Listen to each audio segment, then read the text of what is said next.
بسم اللہ الرحمن الرحیم۔ پنجاب رنگ نظارے یوٹیوب چینل کے ناظرین،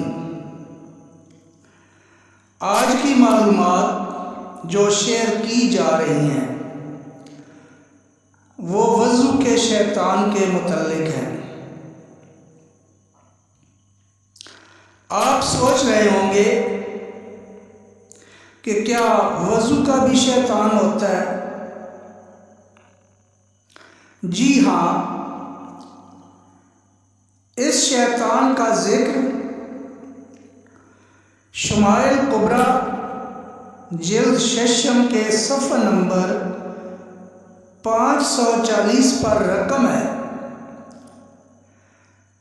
کہ حضرت ابی بن کعب کی روایت ہے کہ وضو کا بھی شیطان ہوتا ہے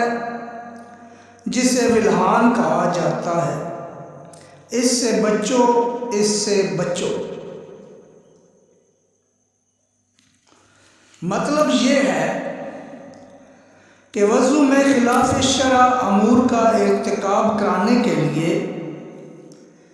جو شیطان مقرر ہے اس کا نام ولہان ہے، اور اس کا کام ہے کہ عضو کو اچھی طرح 3 بار دھونے کے بعد بھی ہمارے دل میں وسوسہ ڈالتا ہے کہ ابھی ایک بار رہ گئی ہے، ابھی یہ صحیح دھلا نہیں ہے، یہ پاک نہیں ہوا،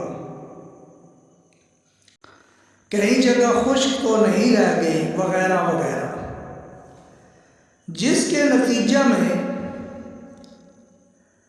انسان اپنے اعضاء کو بار بار دھوتا رہتا ہے۔ یہ شیطانی وسوسہ ہے، اس سے ہمیں بچنا چاہیے، کیونکہ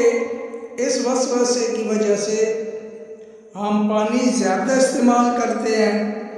اور جتنا پانی وضو کے لیے درکار ہوتا ہے اس سے زیادہ پانی استعمال کرنا جو ہے فضول خرچی ہے، اور اس کا ہم نے